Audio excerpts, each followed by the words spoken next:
I'm Ryan Yamamoto. This is The Minute. The strike at Cal State campuses is now over. Thousands of faculty members are back at work today after reaching a tentative deal with the university system.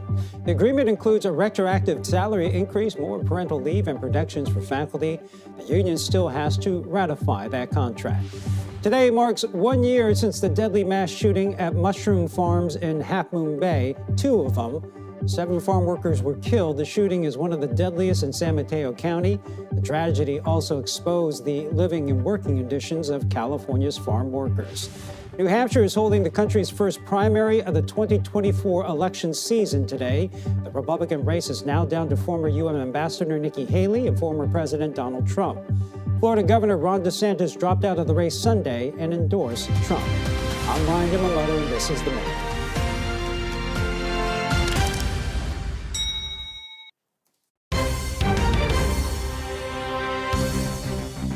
We finally have a dry day for us here in the Bay Area, but as we take a look at the rainfall totals from Friday all the way until yesterday, we saw over 7 inches of rainfall near Ben Lomond, and we got over 4 inches of rain in communities just near San Rafael. Santa Rosa got close to that. We got over 3.5 inches of rain in that community, and all the way near San Jose and San Francisco, we topped off close to 2 inches, which is just really impressive nonetheless. Now, as we extend into the next couple days, we have more rain returning into the forecast, but today we are taking a break. Get out there, get some fresh air. Gear up for tomorrow because we have more rain right around the corner. And better yet, let's just time that out right now because today it's just a partly cloudy day. We're going to see a mix of sun and clouds all throughout the afternoon hours today. Heading into the evening hours tonight, a blanket of clouds kind of fills the Bay Area and all of California for that matter as we gear up for more showers building in from the north into those early morning commute hours. This is just by 7 a.m. near Santa Rosa, Vacaville, stretching down into San Francisco with scattered showers starting to build up as we head into the next couple hours there. As we head into Wednesday afternoon, watch the storm continues to track off into the east. We clear up first up in the North Bay, but those heavy pockets of rain, that's the big concern for us, especially during the afternoon and evening commute. Now, once we head into the overnight hours tomorrow, it starts to clear up once again, and we're kind of left with a dry break for Thursday and Friday. We'll get to the weekend in just a second, but let's take it a step back. Daytime highs today sitting in the upper 50s and lower 60s, anywhere from Santa Rosa, stretching into San Francisco, and all the way off into the East Bay. So no matter what you're wearing today, if you commute to work from the East Bay to the peninsula, if you commute from the peninsula down into the Santa Clara Valley, we are all hand in hand with these temperatures. So a beautiful, mild Tuesday for us. I love this forecast, but we have more rain in the forecast as early as tomorrow. We now talked about that, but as we head into Thursday and Friday, partly cloudy skies return into the Bay Area. Another nice break as we gear up for more showers building in on Saturday. By Sunday, we can see partly cloudy skies, and we're going to start warming up as we head into next week. It's going to look a lot different right around the corner, and we're here to keep you updated with your first alert forecast. Well, after months of tense negotiations, the strike at Cal State campuses is over. A tentative agreement has been reached between faculty members and CSU management. On Monday, nearly 30,000 faculty members took to the picket lines. They were set to strike all week, but it ended the same day it started. The California Faculty Association announced the tentative deal last night. Here's what they asked for: a retroactive salary bump, an increase to the salary floor, more parental leave, and more protections for faculty. The union still has to ratify the agreement, but for now, teachers and students are back at class today. And the process of applying for college can be both an exciting and overwhelming time for high school seniors, and the new changes to the application process is not making it easier. Our Lauren Tom spoke to students about how they're navigating the new hurdles. The halls of James Lick High School in San Jose are filled with excitement for seniors who are anxiously awaiting to hear back about their college applications. But this year's application process was different for these teens after the repeal of affirmative action and modifications to obtaining financial aid. Just like making sure that I wasn't looked at as just another Hispanic person. Definitely coming from a low-income community with the limited resources, I really wanted to stand out and let them know that I am a hardworking student. For Ada Mari, her eyes are set on a private school out of state where affirmative action was repealed last year. I'm applying to Santa Clara, Stanford, Chapman. I'm also applying to Duke. Once she enrolls, she'll be the first in her family to attend a four-year university. It's upsetting just because there's that advantage of them trying to make us seem fair, as if we're in the same category, but in reality is we struggle with the limited resources that we have. So when we do our best to join extracurricular activities or sports, it's like we are not only doing that, but we're also putting a lot of hard work into our schoolwork. Being a first-gen college student is the case for many students at James Lick, but following the repeal of affirmative action, they say their goal was to make themselves stand out through their lived experiences. They want to look for diversity, yet diversity shouldn't just come from how they look, but like how they've lived their life. It's uncharted territory, says college admissions expert Irina Smith. It's been a messy, extremely unhelpful late rollout, and together with the SAT going digital and making huge changes and the repeal of affirmative action, college applications have never been a low-key, unstressful process for most students, but this year it seems to be like literally everything that could go wrong is going wrong and or just becoming more stressful. Students of color from low-income families are now facing a double whammy of sorts. It's an extra hurdle to show colleges how they've persevered through adversity. And while the new FAFSA makes it easier to apply, financial aid is expected to come later than usual. As 17-year-olds, they're essentially having to navigate political shifts in terms of what the Supreme Court decided, what colleges decided they would do with that. And I think to put 17-year-olds in that place is frankly not very nice. For Ada Murray, she's already been accepted to 3 of the 13 schools she applied to, proving to herself that the extra effort is setting her apart from the rest. Well, the updated FAFSA was launched December 30th, 3 months late, and that is not the only potential issue. The Department of Education failed to adjust for the sharp rise in inflation in the new form. That could lead to millions of students getting less aid than they deserve. And the 4 top candidates running for California's Senate seat faced off for the very first debate. Democratic Representatives Adam Schiff, Katie Porter, Barbara Lee, and shared the stage with Republican Steve Garvey, debating everything from housing to health care to the war between Israel and Hamas. The only way Israel is going to be secure is through a permanent ceasefire.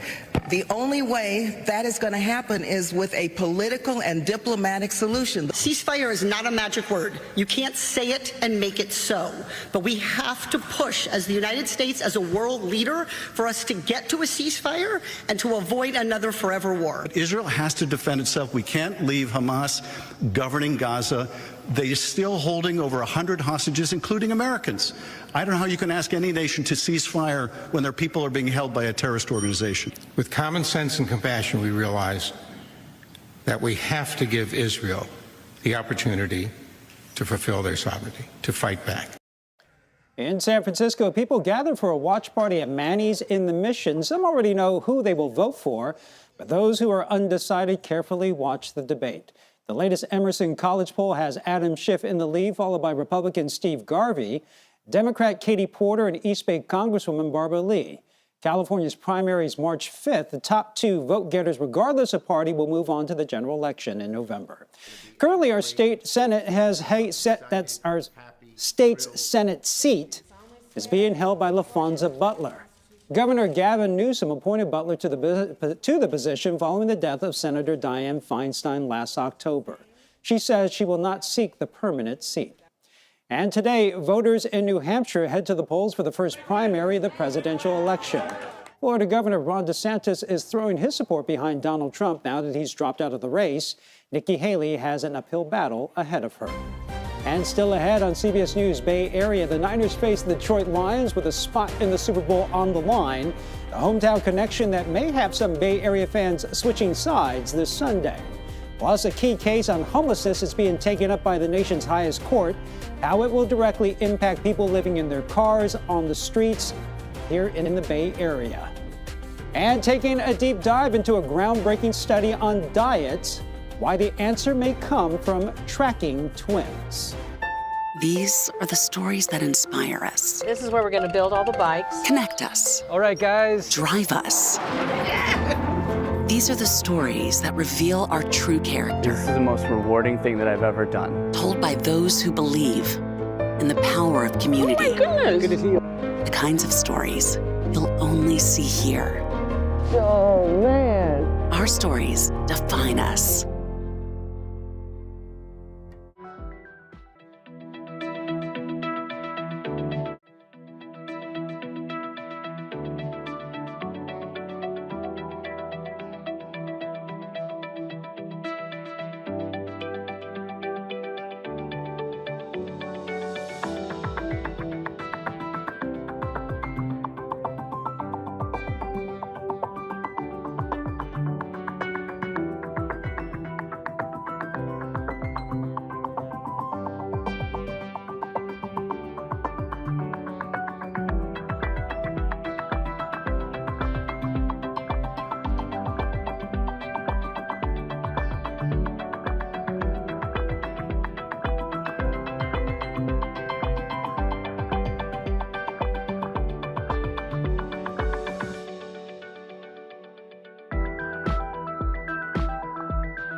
We are finally getting that much needed dry break for us here in the Bay Area as we gear up for more showers returning into the Bay Area tomorrow morning. Let's time this out because today it's just a mix of sun and clouds, light winds and upper 50s and lower 60s in the forecast. A beautiful day to really get out there and get some fresh air. Overnight hours, we're going to start seeing clouds build in, and then here comes the showers as early as tomorrow morning up in the North Bay, just around 6 a.m. That continues to sweep throughout the Bay Area as we head into those morning commute hours. So take it slow out there on the roads. Maybe leave a little bit earlier or at least time it out. We are going to continue to keep you updated tomorrow morning with that live radar. Here we go into the afternoon hours. It starts to clear up in the North Bay first, and then we're left with partly cloudy skies into the overnight hours. Well, the 49ers take on the Detroit Lions this Sunday in the NFC Championship game at Levi's Stadium. The Niners will face a quarterback who calls the Bay Area his home. Jared Goff hopes to lead the Lions to the Super Bowl for the very first time, and as our John Ramos shows us how it all started in Marin County. On Sunday, most of the Bay Area will be rooting for the 49ers to win and move on to the Super Bowl. But at Marin Catholic High School, it will be a homecoming game for one of their favorite sons. And a lot of people will be wearing Lions jerseys as a result.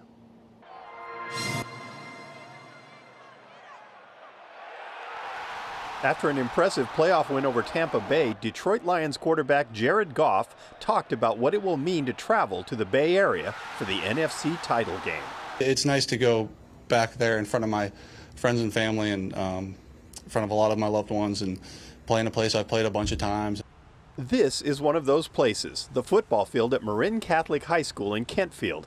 The Novato native graduated from here in 2013, and it's hard not to know that because Jared's name and picture is just about everywhere. He holds most of the school's records, throwing 93 touchdowns in just 2 years as a starter. He took the small school to a NorCal championship, coming just 4 points shy of a state title against a much larger school in 2012. He made things look easy, you know. The simple passes he made look easy, the tough passes he made look easy, and it made you feel like you could do it, even though you actually couldn't. Still, his coach, Mazi Moyed, says he worked to keep Jared humble by playing him in a rotation early on. I think we made him a little bit more tough-minded, you know, always kept him uncomfortable, on his toes, and just, you know, never let him get too comfortable, you know. That was the thing when he was here, is like he was so talented you didn't want to fail him, and so you just kept pushing him. That helped Jared to overcome a lot of doubt and adversity while playing for both Cal and the LA Rams.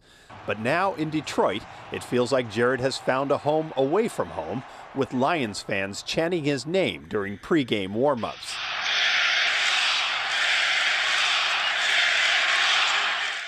And his former history teacher says it's shifted a lot of loyalties here as well.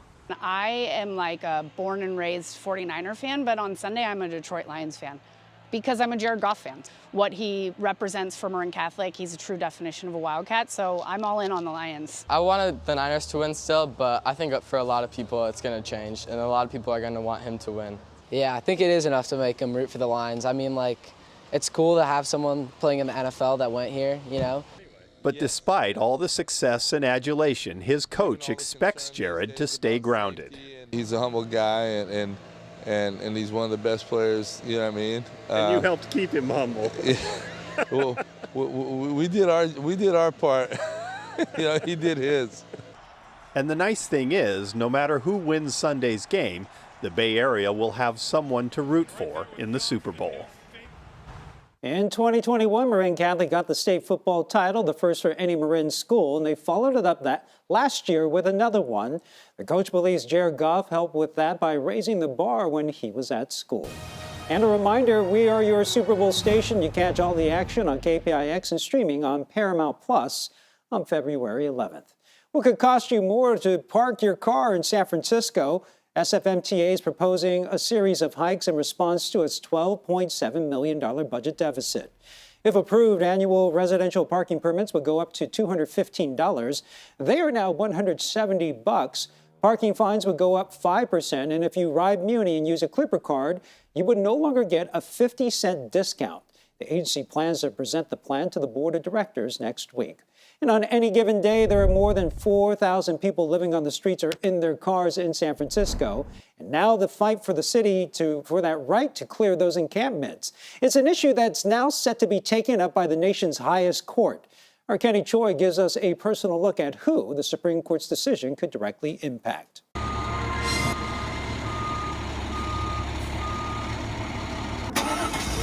Kurt Shuptreen has been living in a car on the outskirts of an industrial part of Hunters Point. The city of San Francisco is clearing an encampment of trailers and cars for the second time in a month. I'm still human, you know? Still human. I still have rights. I don't do people wrong. You know, I don't deserve to be treated like a child or a piece of you know. He lived in Richmond for 8 years until he couldn't afford a rent hike. The veteran says he looked for shelter in San Francisco, but was then told it wasn't available when he tried to check in. He also says his cash was stolen when he finally accepted temporary shelter in a congregate setting. I've had nothing but bad experiences with their tribes. Shuptreen refuses now when city workers approach him. So does Thomas Welch. They've offered shelters. I'm not interested in a shelter. Nearby businesses on Finch Street have been complaining of worsening conditions to the city for more than a year. It's very stressful. Our employees don't want to come at night anymore. They don't want to work on the weekends because we don't feel safe. You can't control everybody that rolls through and all that, but you know, there are some of us who do try. City officials say a court-ordered injunction barring anti-camping ordinances and mostly upheld recently by the Ninth Circuit Court of Appeals has made addressing homelessness more difficult. They basically punted an ultimate decision, and from our perspective, that has not been helpful because we are dealing with the complexity of these issues on the streets every day. Under the injunction, city workers can clear encampments, but the homeless are allowed to come right back as soon as the streets are clean. City Attorney of San Francisco David Chu believes a favorable U.S. Supreme Court ruling could make a difference. What would change on the streets? I think it would have made it easier for us to continue to offering services and shelter, and to individuals who reject those offers to be able to say to them, you're going to need to move on, or else we are going to be enforcing laws against you. Like citations and arrests? Exactly. Homeless advocates say the city is shifting blame for their own policy failures by pointing the finger at lawsuits and the homeless. Could be that, you know, the Supreme Court says that you can punish people for being who they are. You can punish them for being homeless. You can punish them for being mentally ill, and so forth, and put them in jail. And we hope that's not the case. Jennifer Friedenbach is the executive director of the nonprofit Coalition on Homelessness. Recently released city data shows a 22% increase in people connected to shelter or housing over the last year. When we force the city to be more thoughtful, to think about the needs of homeless people instead of just moving them from block to block, we saw more people getting out of those encampments and into shelter or housing. People like Thomas Welch and Kurt Shuptreen are simply living day to day. I'm not out here because I want to be out here. As the legal challenges about the constitutionality of criminalizing homelessness escalate through the courts. I don't know. Maybe we might come right back here. Who knows? You know, because that's what happened last time. It's a revolving door. Both sides are hoping to slow down. Well, a ruling from the U.S. Supreme Court on whether homeless sweeps are legal is expected by the end of June. And still ahead, they are identical in virtually every way, but the difference is their diet. We speak to a pair of Bay Area twins who took part in a groundbreaking study about the impact of going vegan. And a reminder, you can stream CBS News Bay Area wherever, whenever. Catch all of our live newscasts, plus news and weather updates throughout the day. Find us on the free CBS News app or on Pluto TV.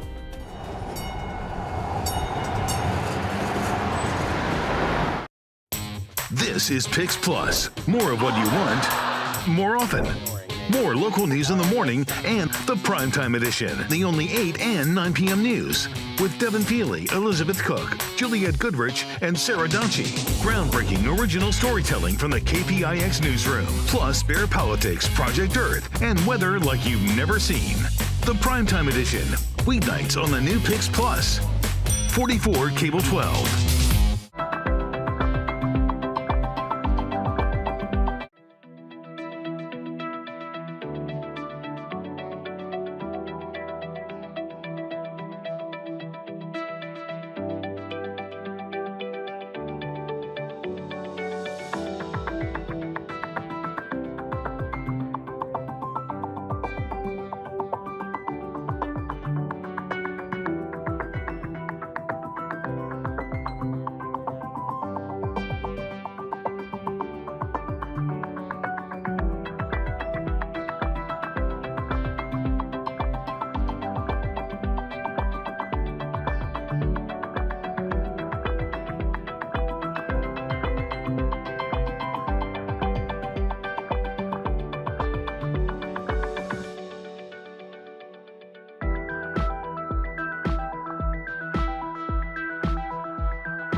Area today, we are finally getting that much needed dry break. Still partly cloudy skies nonetheless, but at least our daytime highs today are sitting in the upper 50s and lower 60s, and we're done with the raindrops for now. Once we head into our forecast tomorrow, the rain returns into the Bay Area. In areas like the North Bay, we're going to see it as early as that morning commute, and we're going to continue to watch those storms sweep to the south for our Wednesday forecast as we head into the afternoon. Let's actually time that out for us right now. Taking a look at today first, partly cloudy skies all day long. We're going to see a mix of sun and clouds, light winds moving in from the north, and then a blanket of clouds rolls over the Bay Area into the overnight hours as we gear up for that first band of showers building into the North Bay just around 5, 6, 7 a.m. And then it starts to ramp up as we head into the next couple hours after that. Keep in mind, this is tomorrow morning, not this morning. We're going to see heavy showers build throughout the Santa Clara Valley into our lunchtime hours. It starts to clear up in the North Bay just around 2 o'clock, but we can still see some light drizzle into the forecast tomorrow evening. We're going to keep you updated with this forecast here in the Bay Area. Well, there's an update on the future of San Francisco's historic Anchor Brewing Company. The 127-year-old brewery could get a new owner very soon. The company shut down and went up for sale in October for $40 million. We're now learning there are multiple bids, and a winner is expected to be announced by the end of this month. And there's a new show on Netflix that's putting the plant-based vegan diet to the test. You Are What You Eat is based on a Stanford study using sets of twins, and it's changing the way people think about food. Our Itai Hod spoke with two of the show's Bay Area stars about their experience.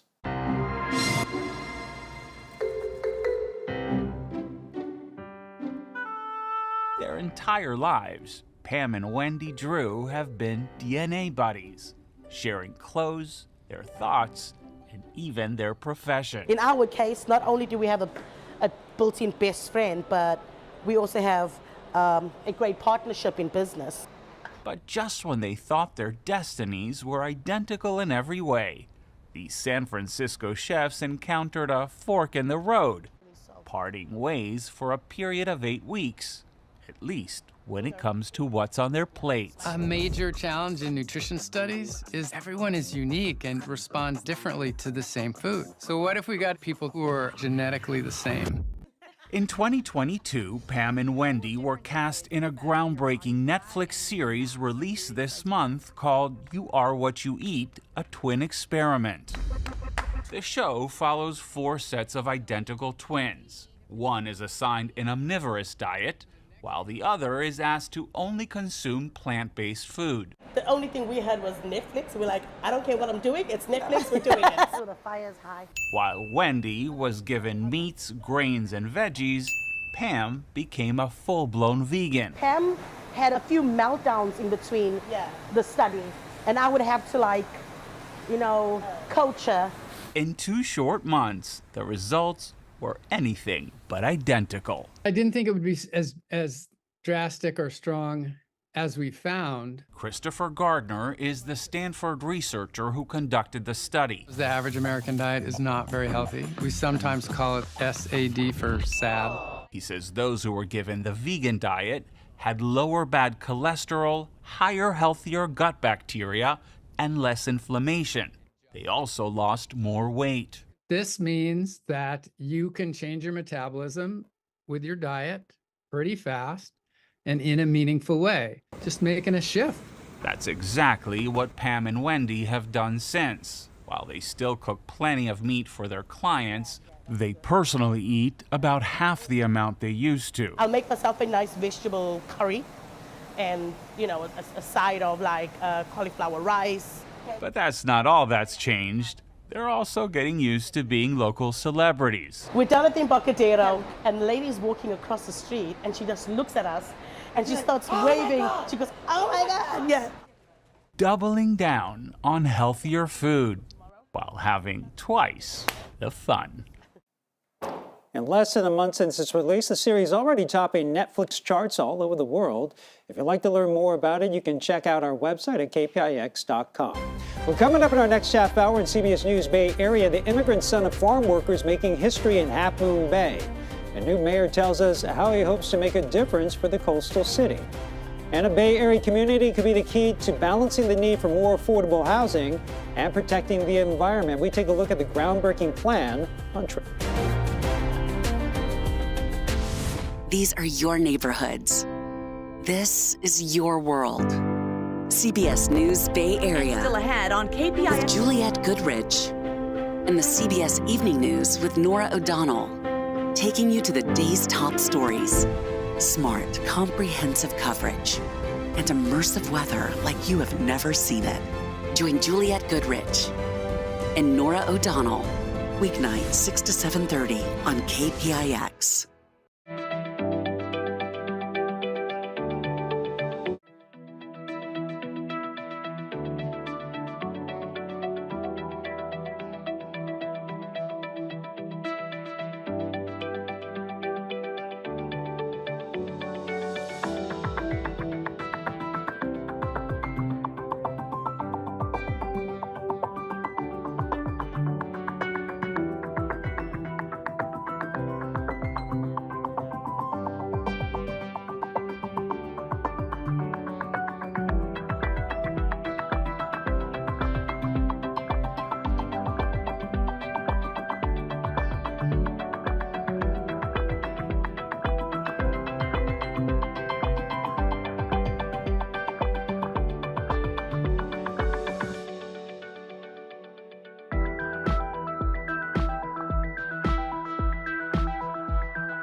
I'm Ryan Yamamoto. This is The Minute. The Safeway in San Francisco's Fillmore neighborhood that was slated to close in March will stay open for now.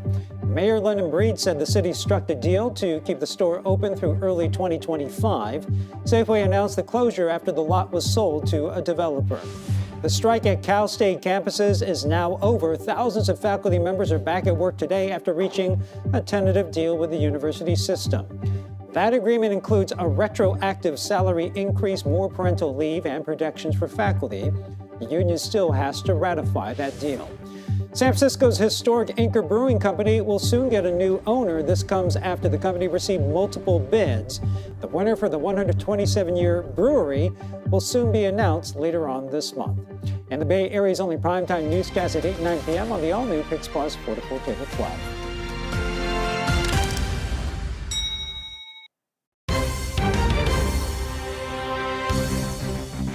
We finally have a dry day for us here in the Bay Area, but as we take a look at the rainfall totals from Friday all the way until yesterday, we saw over 7 inches of rainfall near Ben Lomond, and we got over 4 inches of rain in communities just near San Rafael. Santa Rosa got close to that. We got over 3.5 inches of rain in that community, and all the way near San Jose and San Francisco, we topped off close to 2 inches, which is just really impressive nonetheless. Now, as we extend into the next couple days, we have more rain returning into the forecast, but today we are taking a break. Get out there, get some fresh air. Gear up for tomorrow because we have more rain right around the corner. And better yet, let's just time that out right now because today it's just a partly cloudy day. We're going to see a mix of sun and clouds all throughout the afternoon hours today. Heading into the evening hours tonight, a blanket of clouds kind of fills the Bay Area and all of California for that matter as we gear up for more showers building in from the north into those early morning commute hours. This is just by 7 a.m. near Santa Rosa, Vacaville, stretching down into San Francisco with scattered showers starting to build up as we head into the next couple hours there. As we head into Wednesday afternoon, watch the storm continues to track off into the east. We clear up first up in the North Bay, but those heavy pockets of rain, that's the big concern for us, especially during the afternoon and evening commute. Now, once we head into the overnight hours tomorrow, it starts to clear up once again, and we're kind of left with a dry break for Thursday and Friday. We'll get to the weekend in just a second, but let's take it a step back. Daytime highs today sitting in the upper 50s and lower 60s, anywhere from Santa Rosa stretching into San Francisco and all the way off into the East Bay. So no matter what you're wearing today, if you commute to work from the East Bay to the Peninsula, if you commute from the Peninsula down into the Santa Clara Valley, we are all hand in hand with these temperatures. So a beautiful, mild Tuesday for us. I love this forecast, but we have more rain in the forecast as early as tomorrow. We now talked about that, but as we head into Thursday and Friday, partly cloudy skies return into the Bay Area. Another nice break as we gear up for more showers building in on Saturday. By Sunday, we can see partly cloudy skies, and we're going to start warming up as we head into next week. It's going to look a lot different right around the corner, and we're here to keep you updated with your First Alert forecast. Well, today marks 1 year since the deadly mass shootings in Half Moon Bay. 7 people were killed at 2 mushroom farms last year's shooting also revealed tough living conditions for families who work in our communities. There's so many things that they need that we have not, as a community, have not recognized that. And now we do. But it took a tragedy, for us to recognize this. And we are not going to forget anymore. And today, the community will host a roundtable with government leaders on what needs to be done for farm workers. Affordable housing is top of mind. And today's arraignment for the suspected gunman Chun-Li Zhao has been continued to next month. He faces 7 counts of first-degree murder and 1 count of attempted murder. He has pleaded not guilty. And the city recently elected Joaquin Jimenez as their first mayor, and he is the first Mexican immigrant to represent a city that is home to many farm workers and immigrants. Our Max Darrow talked to the new mayor about what he hopes to accomplish. Take a walk with Joaquin Jimenez Ureña, and chances are you'll have to stop a few times along the way. How you doing? Congratulations. Thank you, thank you. Congratulations are still in order for Jimenez, as he is the first Mexican immigrant to become mayor of Half Moon Bay. It is an honor, definitely, to represent Half Moon Bay. Jimenez immigrated from Mexico to Half Moon Bay when he was 13. This is the block where I grew up. His parents were farm workers here. They lived in a home near the corner of Johnston and Miramontes. So these are the 2 first families in Half Moon Bay. He's become somewhat of a Half Moon Bay historian over the course of his 37 years here. I love Half Moon Bay. I love the community. The unique coastal city is home to around 12,000 people. About a third of that population is Latino.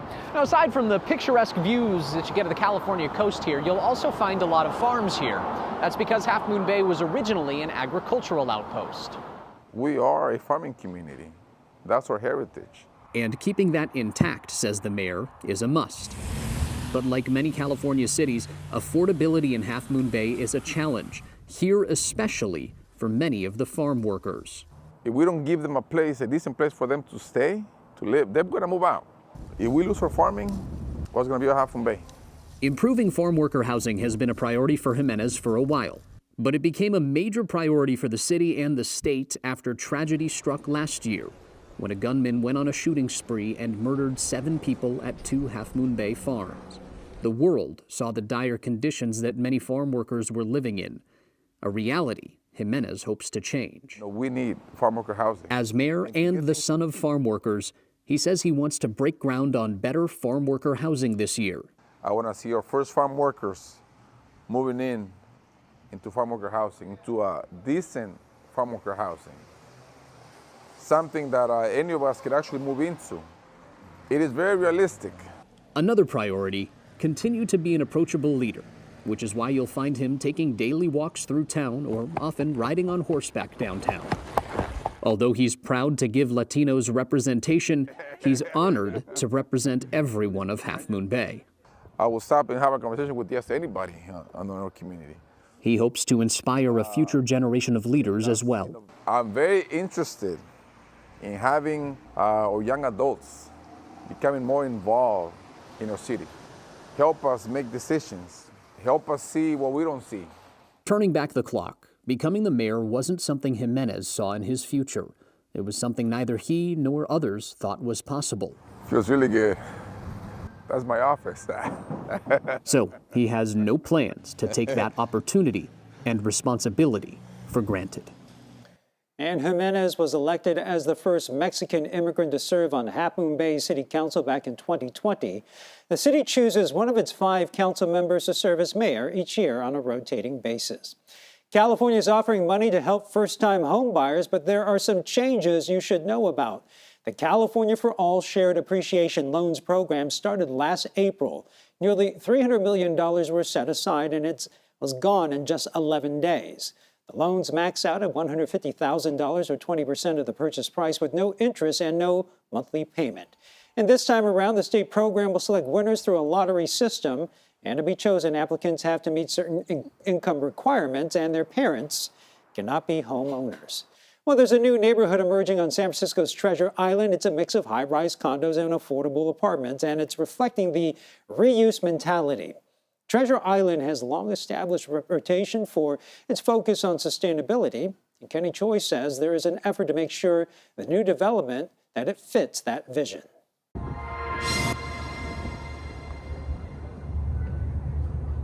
Here you go, boo. Misun Boyce embraces whatever finds its way into her world. Come on, mama. When she first thought of opening a new restaurant a decade ago, the small business owner welcomed the idea of reusing materials and objects all around her. What about containers? Because it's, kind of semi-permanent, but you're repurposing containers. The outdoor tables are made from shipping containers. So is the kitchen, the bar, Here you go, you. and dining areas. My only request was there had to be windows everywhere for this multi-million-dollar view. The panoramic views from the tables at Merced speak for themselves. So does the emerging landscape small business owners on the island have been patiently waiting for to draw tourists and city residents to the newest neighborhood in San Francisco County. To have this view of the entire bay and the city and the Golden Gate Bridge is really special. Kevin Conger is a landscape architect. His firm designed one of the largest stormwater gardens in the Bay Area that serves native plants and ultimately the waters below. It percolates through the soil and the plant medium and gets filtered and cleaned and then released out into the bay. Nearby parks also incorporate ecological infrastructure and a reuse approach. Benches are made from cleared eucalyptus trees. The newest dog park features 3,000 feet of boulders that kept surfacing during excavation. It's a great opportunity to make a landscape that is more about the island and more about the place, and in a way, I think, much more beautiful. As construction to build 8,000 units with 1/4 designed as affordable housing escalates, residents and retailers are soaking in the dramatically changing views that were vastly different not too long ago. Piles of dirt higher than the bridge. This landscape is just alive with birds and bees and bugs and butterflies, and it's really, the nature has found it very quickly. The developers actually truly kind of taking this pile of rock and turning it into a diamond. Merced Restaurant is also becoming a gem for Misun. I knew it was going to happen. So you kind of have to believe in a vision in yourself when everyone tells you you're crazy. Her years-long investment is finally paying off and bringing more friends onto a new island in the shadows of the city skyline. And Kenny tells us close to 300 acres of parkland are being developed on Yerba Buena and Treasure Island. New parks are still being built and set to open in the years to come. Up next, it was close and it wasn't pretty, but the Niners pulled off a win against the Packers. What will it take to win one more and punch their ticket to the Super Bowl? We'll take a look in today's Red and Gold Report. Your late night is getting a whole lot better for 2 reasons. Sarah and Stephen. The Late News with Sarah Donchie. Then The Late Show with Stephen Colbert. Back with all new episodes. Really? These are 2 shows you'll want to spend the night with. Then go to sleep knowing you won at TV. What? Record it, stream it, watch it live. The Late News and the all-new Late Show. Weeknights starting at 11 on KPIX.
Finally getting that much needed dry break for us here in the Bay Area as we gear up for more showers returning into the Bay Area tomorrow morning. Let's time this out because today is just a mix of sun and clouds, light winds and upper 50s and lower 60s in the forecast. A beautiful day to really get out there and get some fresh air.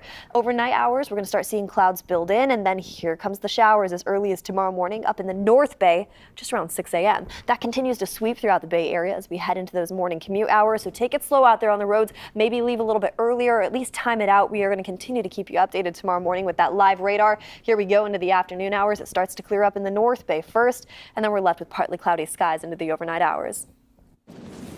Well, the Niners host the Detroit Lions in the NFC Championship game on Sunday, and as sports director Vern Glenn explains, they might be without one of their top players.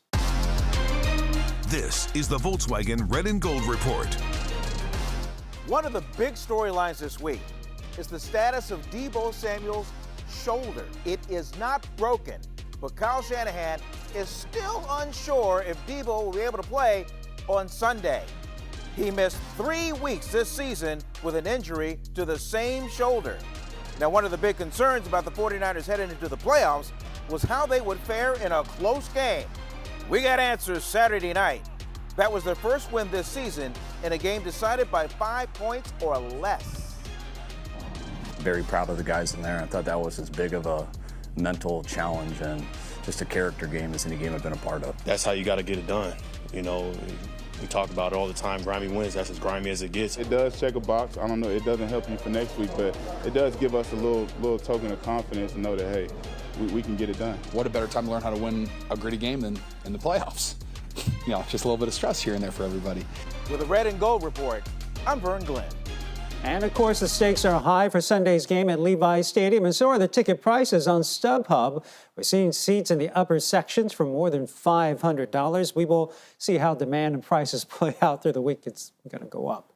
And another reminder, we are your Super Bowl station. You can catch all the action on KPIX, streaming on Paramount Plus on February 11th. Well, coming up, we're going to meet a Bay Area photographer who has made it his mission to capture moments on the most iconic Bay Area landmark.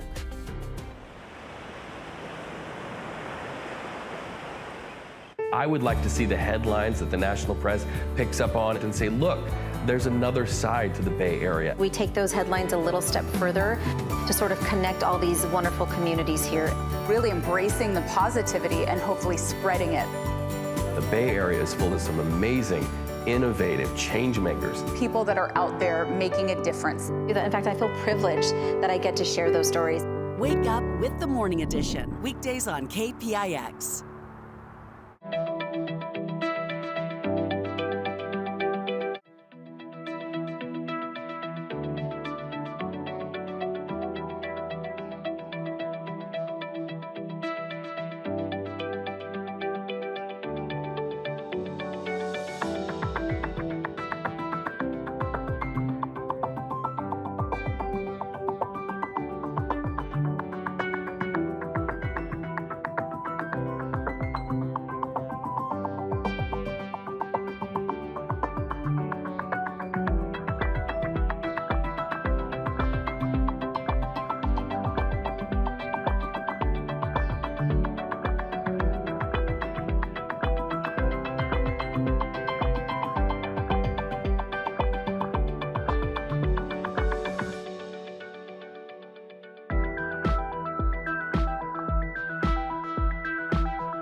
Throughout the Bay Area today, we are finally getting that much needed dry break. Still partly cloudy skies nonetheless, but at least our daytime highs today are sitting in the upper 50s and lower 60s, and we're done with the raindrops for now. Once we head into our forecast tomorrow, the rain returns into the Bay Area.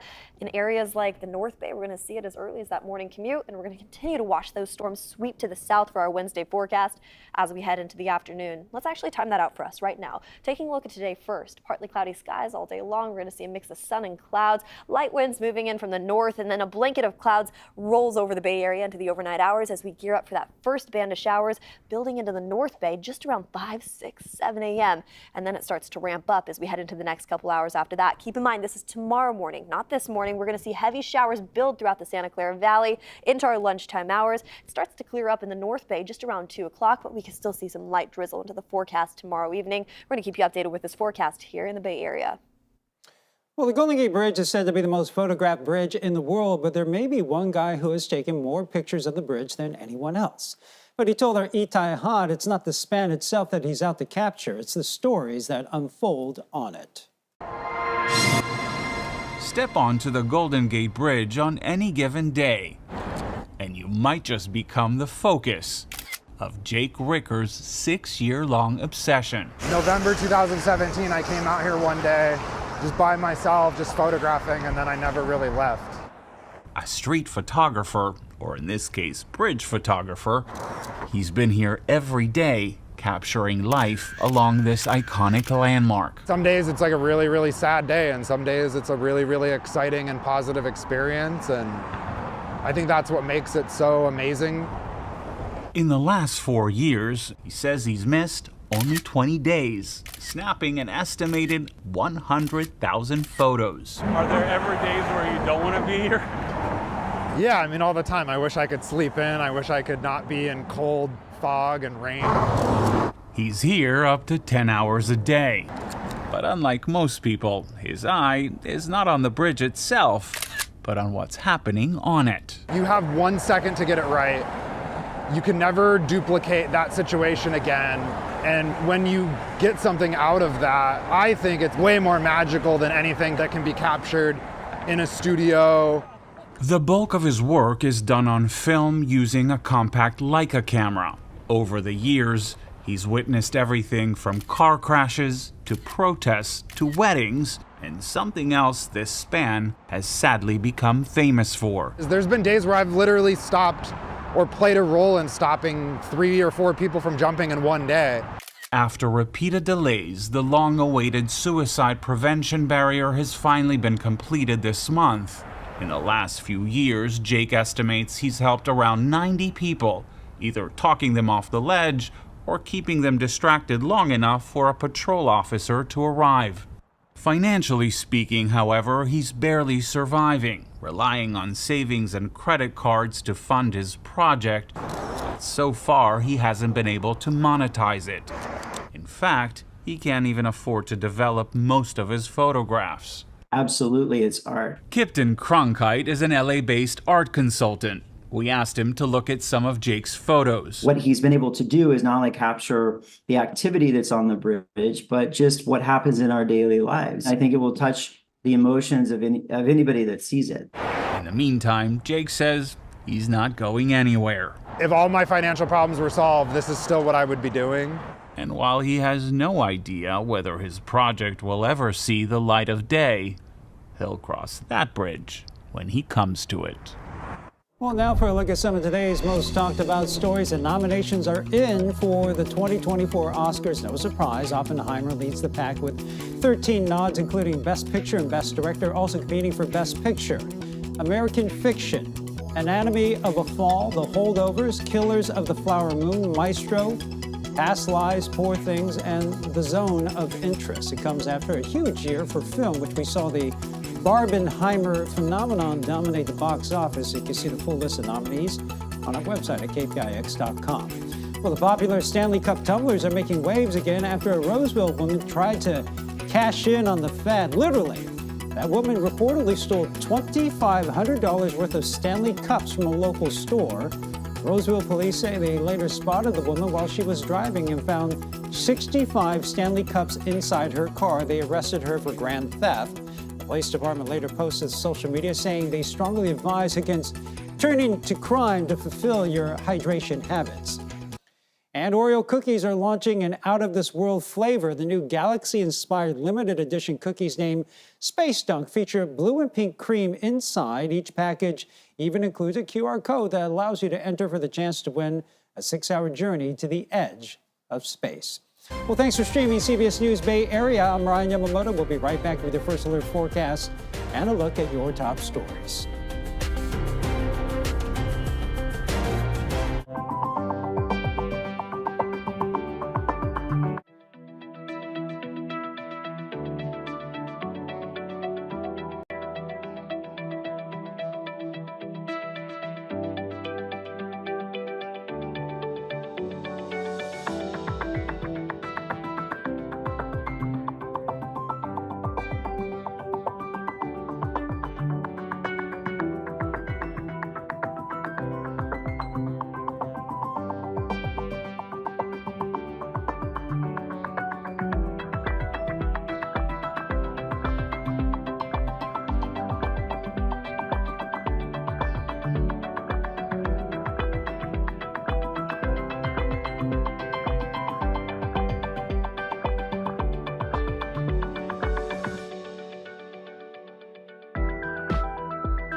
I'm Ryan Yamamoto. This is The Minute. The strike at Cal State campuses is now over. Thousands of faculty members are back at work today after reaching a tentative deal with the university system. The agreement includes a retroactive salary increase, more parental leave, and protections for faculty. The union still has to ratify that contract. Today marks 1 year since the deadly mass shooting at mushroom farms in Half Moon Bay, 2 of them. 7 farm workers were killed. The shooting is one of the deadliest in San Mateo County. The tragedy also exposed the living and working conditions of California's farm workers.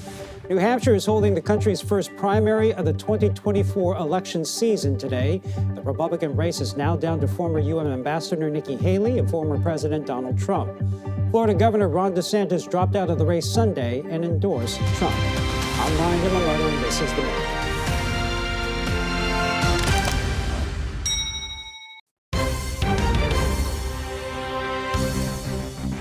We finally have a dry day for us here in the Bay Area, but as we take a look at the rainfall totals from Friday all the way until yesterday, we saw over 7 inches of rainfall near Ben Lomond, and we got over 4 inches of rain in communities just near San Rafael. Santa Rosa got close to that. We got over 3.5 inches of rain in that community, and all the way near San Jose and San Francisco, we topped off close to 2 inches, which is just really impressive nonetheless. Now, as we extend into the next couple days, we have more rain returning into the forecast, but today we are taking a break. Get out there, get some fresh air. Gear up for tomorrow because we have more rain right around the corner. And better yet, let's just time that out right now because today it's just a partly cloudy day. We're going to see a mix of sun and clouds all throughout the afternoon hours today. Heading into the evening hours tonight, a blanket of clouds kind of fills the Bay Area and all of California for that matter as we gear up for more showers building in from the north into those early morning commute hours. This is just by 7 a.m. near Santa Rosa, Vacaville, stretching down into San Francisco with scattered showers starting to build up as we head into the next couple hours there. As we head into Wednesday afternoon, watch the storm continues to track off into the east. We clear up first up in the North Bay, but those heavy pockets of rain, that's the big concern for us, especially during the afternoon and evening commute. Now, once we head into the overnight hours tomorrow, it starts to clear up once again, and we're kind of left with a dry break for Thursday and Friday. We'll get to the weekend in just a second, but let's take it a step back.